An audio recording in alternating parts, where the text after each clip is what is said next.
Hey everyone, Lesley Myrick here, interior designer and business coach. It is Monday, so we are tackling message mastery with Masha Koyen. Welcome, Masha. Thanks for having me, Lesley. I'm a nerd about branding, so I am very excited about this topic. So we're going to talk today about branding tips for interior designers. Specifically, we're not talking about the logos and the colors, although that is fun and has a special place in my heart. It's more about documenting, I guess first understanding, but documenting your brand voice. So share a little about what that means to you and what you want to share with all of us today. Yeah, absolutely. Well, when it comes to brand voice, I feel like as business owners, oftentimes when we think about documenting something as part of your business, we're talking about processes and systems. Like no one questions Yeah. that we should be documenting this stuff because Yep. that's what keeps you like as a good business owner and on track with everything and, solid processes in place. So that's all very understandable. But I feel like we never talk about why we should document brand voice. And maybe let's Mm-hmm. start there. Like, what is brand voice? And it's very easy. Brand voice is how you want to be perceived, like how you sound to your audience out there, and how Mm-hmm. you want to be perceived by your ideal audience, like the words that you use, the emotions you want to evoke. And that's your brand voice. It's your unique way of communicating to your audience.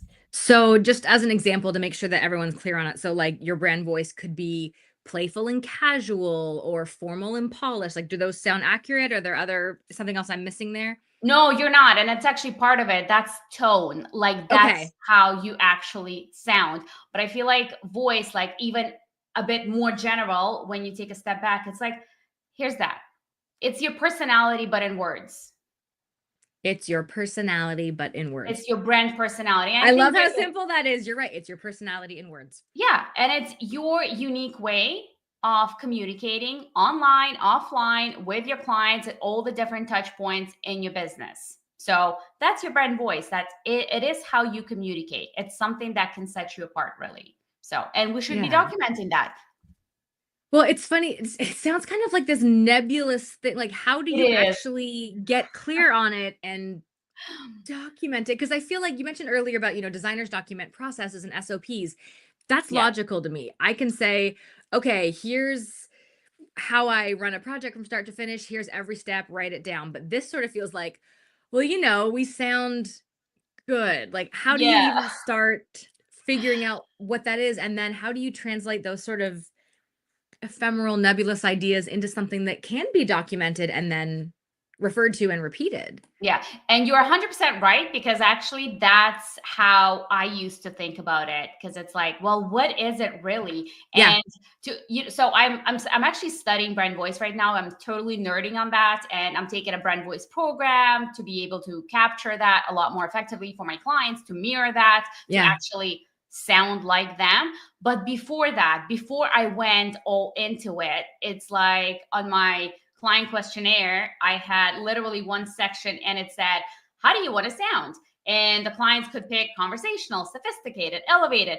And let me tell you, all of my clients would pick like all of those things. Yes, Yeah. I want I to want sound conversational. everything. I want to sound sophisticated. I want to sound elevated. I want to sound all those things, because there's a place for all those things, because sometimes we sound a little bit different in different situations. Yeah. So but brand voice is really, it's the personality of your brand. And you could get clear of that. And I feel like one of the first steps to get clear on that is, well, this is what I would ask. I would ask, Mm. how do you want your clients to feel about you when they come across your brand, when they come across you? How do you want them to feel about you? What types of feelings do you want them to feel? Sometimes it's, I really want to come across approachable, but expert, you know? And there's a way to combine those things. Like I'm It's still an like, expert, but I'm down to yep. Those seem like they might be in conflict, but I could see how you could make them work together. But I think that's part of it is like we don't even realize that what we're asking for isn't quite accurate in terms, you know what I mean? Like, can you be approachable and like this high level expert? Absolutely, you can be, because Okay. you're still, because that's the way you work. So, for example, you're an expert. There are other ways to show your expertise online and offline and to your clients. The way you talk, the way, like, for example, if you have a well documented process and you're talking about it to your clients, they immediately understand that, oh, she knows her stuff. Like she's Yes. got a process from A to B. She's going to take care of me. She's going to hold my hand during the entire time. But it's how I deliver that. I'm not saying, well, we start here, we start there, and da da da da da. No, you can still be approachable, and because you're Mm. injecting personality in that, and the way you're talking about it, and most of the time the way you're talking about it online or in client meetings, it's how you deliver your expertise. That's what matters. So yes, you are Yeah. an expert at what you do, but the way you are delivering it to your clients, the way it lands for them is that, oh my God, she's so much fun and she's so approachable and down to earth. And I feel like we talked about it even, I think, during our last live when Mhm. I told you about when I talk to my clients, when I interview them, that's what they remember. They Yeah. remember how it's like, oh, she really listened. Yeah. And that's all about your personality. So that's kind of how you should think about your brand voice. And we never think, we may have an idea of what our brand voice is, because when we Mhm. think about it, my clients often say, I just want to sound authentic. And they can't find the words for it. But it's Yeah. important to find words for it. And I'll tell you why. Yes. There's actually 4 reasons why you should find the words for it, why you should document it the way you would document your processes. And the number one thing is consistency. Yeah. Consistency builds trust. Clients want to see that you sound this. I'm not saying the same, but you sound similar. There's consistency in how you communicate on social media, in how you communicate on your website, in how you communicate during client meetings, at a project site, because oftentimes you would hear clients say, you know what, I felt like I knew you. And the reason why Mhm. I say that is because it's not like on the website, you're all like buttoned up and all formal, but then on social, you're completely different. So there has to be consistency there. And that's Yeah. one of the reasons why we need to document. And I'll walk you through the process of what we should be documenting. Yeah. Not like a whole bunch of things. I think sometimes we overcomplicate things, and really there's just a few things that we should be doing. So Okay. consistency is number one. And then it simplifies outsourcing. That's like, if you're growing, if you're Yeah. scaling your business, if you're hiring, let's say a VA, a social media manager, or in-house, you don't want to start from scratch every time. You don't want to be Yeah. talking to a content creator who you're hiring to write about your business. And then the first question they're going to ask you, well, how do I write in your voice? It has to be documented. So Yeah. it's easier for everybody, especially if you're growing and hiring. So that's reason number 2, that it Okay. makes outsourcing a lot easier. The third reason is it helps you stand out. So similar to your process, similar to your design style, or any other thing that kind of sets you apart in the marketplace, your voice is something that could set you apart. And I bet, in your mind, when you could think of a couple of designers that really have a distinct point of view, Yep. right? And it sets them apart. There may be other things that set them apart, but voice is one of those things. And you Yeah. don't want to take it for granted. So if you document it, you should keep in mind that, okay, if I can't find something else that sets me apart, my voice, my design philosophy, the way I talk about my business can set me Mhm. apart. So that's reason number 2. And the fourth reason is it saves time and mental energy. And I love that one. right, because like how many times do we sit down, on our phone or at our computer? It's like, okay, what do I write about today on social? Right? Like we've Yeah. all been there. It's like where you don't want to start from scratch. It's like, I'm not sure how to talk. I'm not sure what to talk about. And when you have something documented, and right now I'm probably talking about not just brand voice, like having a brand voice guide, but also brand voice and messaging guides. And it saves time because when you have something documented similar to your processes or system, Mhm. you're never starting from scratch. You always have, it's like having content pillars, but when it comes Yes. to voice, right? It's like, okay, I'm never starting from scratch. It's never a blank page because there's always things that I can talk about. So we've got 4 reasons why we should document the voice. But let's talk about, so what do we document? Thank you. That was my next question. I'm like, these are all like, I'm in it to win it. I get it. Like, we're gonna make our lives easier, communications Yeah. easier and faster. Consistency, we're 100%. going to build trust with that. Yeah. But Then so how do you take this nebulous, here's my brand voice, and so get it down? you actually already said that in the very beginning, and tone is one of the first things that we should start with. So, Okay. okay, how do we want our clients to feel? So if you make a list for yourself, this is how I want my clients to feel. So maybe it's, I want them to feel like they already know me. I want them to feel like I'm fun to work with. I don't ever want them to feel embarrassed to, to ask questions or something else. So document that part. It's like, how do I want my clients to feel? And it might be a bunch of words, but they will make sense at the end, because then we're going to wrap it into, okay, well, this is how I use those words. Yeah. So focus on the feeling. It's the tone. It's how you want to come across to your ideal audience. That's like the first section, I guess, of the brand voice guide. If you had a brand voice guide, which you should. So that's number one. Let's see. Number two is, well, what are the specific words that you use in your communications? And that's your vocabulary. Okay. What kind of words do we use? And you want to make a list. So if I was to write a brand voice guide for a client, I would actually make a whole section. Let's say, and like, it might be a stupid example, but like, we only say home and not house. We only say this and not that. So literally making a list of words, vocabulary words. So next time you're hiring a social media manager or content creator or some type of freelancer to help your business with content, they know exactly how to write about your business. They're never, because that, a lot of times when we hire people and when we get that first round of content, it's like, oh my God, I would never say that. Yes. That Well, doesn't sound like me. It doesn't sound like me, but how are they supposed to know if you haven't taken the time to actually teach them and train them in terms of what is it to sound like Lesley? Like, what is it? What does she sound like? How does she want to come across to your ideal clients? What words she uses, what words she doesn't. And that brings me to the third part of the brand voice guide is it's an important one. It's do's and don'ts. Like, this is what I would do.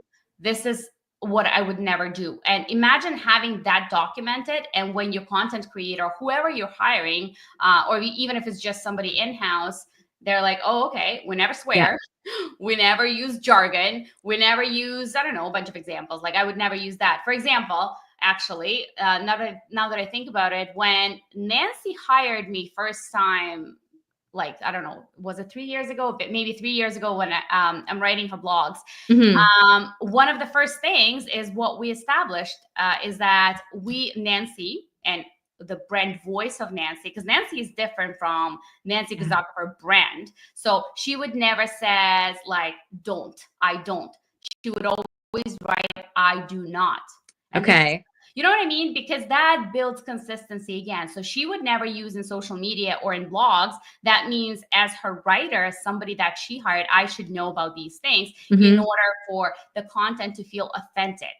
So things like that are very important to document. And I think I love that you pointed that out. It's a great example, Masha, because those are the sort of like subtle things that people pick up on, and they're like, that doesn't sound right. Right. But you can't always put your finger on like why it doesn't quite sound right. I know, So.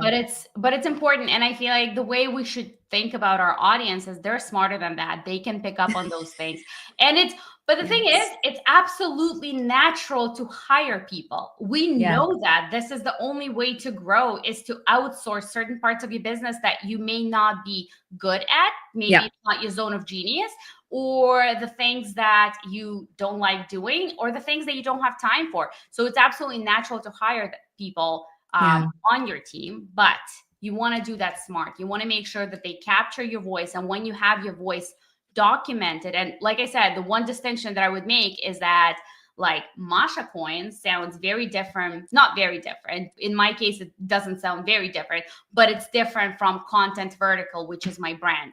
And same with your, with your members of your membership group, they may be solopreneurs, but the brand identity that they've created, it is a bit different from their, like, themselves. It's still authentic. It's not inauthentic. It's still authentic, but you want to make sure you're documenting the right part. Like, would my brand do that? How do you want to sound? What kind of language do you want to use?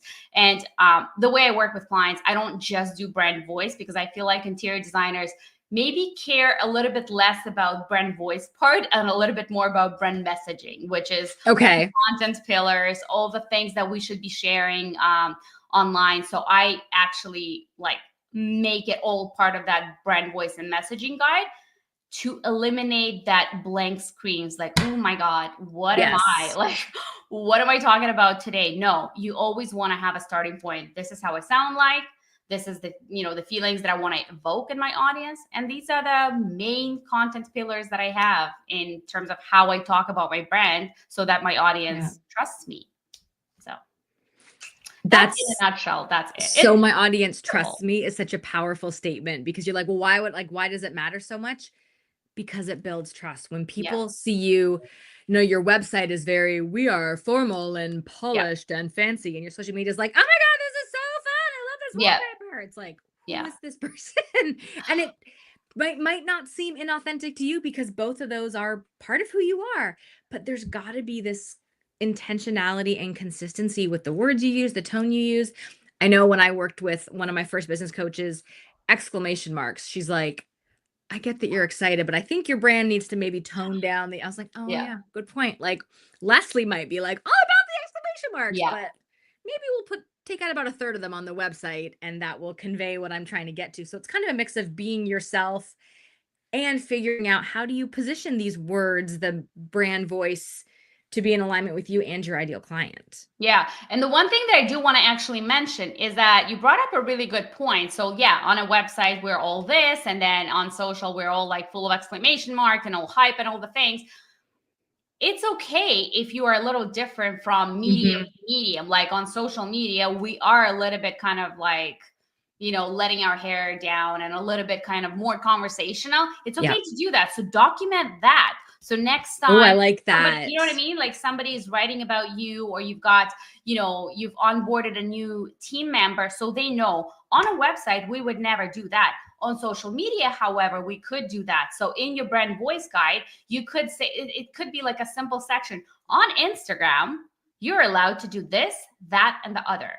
On a website, this is how we communicate. So it's just Mm-hmm. a matter of putting it on the paper and making it kind of like your brand DNA, kind of like your Bible. Here is Yeah. your roadmap. So anybody, anytime you're hiring anybody, a brand strategist, a graphic designer, a social media manager, a VA, here's a document. Here's everything that you need to know about ABC brand. Yeah. Here's what's I love important. that. You know what I mean? It's just, I don't know. Like, I'm a fan of documenting things, and I think it's so important because it helps you grow. It helps you. Like, I'm gonna continue going back to consistency, but that's key. Yeah. It does help us to build trust because when Yeah. it's like when a message is reinforced here, there, everywhere, and if you in a few different touch points, people and especially your audience, like, oh yeah, I know them. They're always like that. That's Yeah. what they say. That's so big because Yep, I when know them, I like them, I get it yeah. builds that know, like, and trust factor. They feel like Exactly. yeah, Yes. they And that's connect like the with you. foundation, I feel like. That's the Yeah, foundation. No, like no trust. Oh my right, God. well No, like and trust factor for sure. That's the foundation. Yeah. alright. I'm Yeah. super excited, Masha, and I'm like, "I gotta go figure out what my voice is and document it," but I know there's people watching going, "I need your help, Masha, what do I do?" So, how can people connect with you and the awesome work you do at Content Vertical? Absolutely. So you can find me on contentvertical.com, and there are some service offers that I think I alluded to the fact that I do have a new service offer in place, which is has to do with documenting the brand voice. I'm actually I should have mentioned that before, but I'm going to be running like a free brand builder session. So I'm just testing it. I'm testing it. So I kind of want to, How I do we already get have in on that? Because I'll be there. so I have 5 people, 5 spots available. I've got 2 already filled. And this is it's a 2-hour commitment, but Mhm. it's a really fun exercise where I kind of help you get really clear in terms of how you want to sound to your audience. Like, what are those words that describe you? And Yeah. then you get clarity about, okay, this is my brand. This is how I talk. These are my values, because it's all kind of part of the same picture. So I've got 5 spots open, 2 that are open, 5 spots available. And you can either reach out to me on my website, contentvertical.com, or you can go on my Instagram, masha.copywriter, and reach out to me there, DM me, first come, first serve. But I'm excited to hold Awesome. these sessions because they may lead to this new offer that I'm testing, and I just want to pilot it. And because, like I said, I'm a nerd when it comes to brand voice, and I'm taking a program right now, and I'm getting very excited about like doing more and learning better ways to capture a voice. That's awesome. Well, this is a great opportunity to work with Masha on this, and I'm excited for that new offering too. I think this is an area where even if designers have other parts of their brand kind of locked down, Mhm. this still makes you go, "Huh?" Like, I don't know how to describe it, so And it's you know amazing. what? One of the other things is because that sometimes is what stops you hiring. Because we are like, it's so Yes. close to us, we're like, well, she'll never capture, like She'll she'll, never understand. she'll Yeah, never I should understand. just do it myself. It's my voice. We always say that. I say Yeah. that to Oh, everybody. yeah. You know what I mean? So because this is our baby, like this is our Mhm. voice. So it's so important for us not to come across as something that's inauthentic. Oh, I would never say that. So that's Yeah. why I think it's important to kind of get clarity, get more clarity in this area. Absolutely. Well, thank you so much, Masha. I always appreciate learning from you and hearing your expertise, and this is an exciting topic that I will be putting a little, work into to figure out my own brand voice and then figure out how to Amazing. write it down. Amazing, amazing. Thanks so Thanks, much, Masha. We'll see Lesley. you soon. Bye.